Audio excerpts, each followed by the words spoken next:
ప్రతి సంవత్సరము friendship day వచ్చినప్పుడు నా ఫ్రెండ్స్ అందరూ దూరమైపోయారు. పెళ్ళైనప్పటి నుంచి ఇప్పటి వరకు నేను ఒక్కసారి కూడా వాళ్ళతో మాట్లాడలేదు, వాళ్ళతో గడపలేదు, నా కష్ట సుఖాలను వాళ్ళతో షేర్ చేసుకోలేదని చాలామంది ఫీల్ అవుతూ ఉంటారు.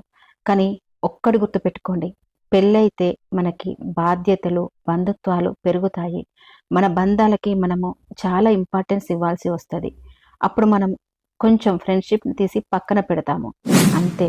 ఎందుకంటే ఫ్రెండ్స్తో గడిపే సమయం అనేది తక్కువ అవుతుంది కాబట్టి. మన ఫ్రెండ్స్ మన నుండి దూరం అయిపోయారనుకోండి, అప్పుడు మన మనసు చాలా గాయపడుతుంది. ఆ గాయం అనేది మనకి బలంగా మారి మనల్ని బాధ్యతాయుతంగా నడిపించే దిశగా మనల్ని జీవితంలో ముందుకు పోయేలా చేస్తుంది.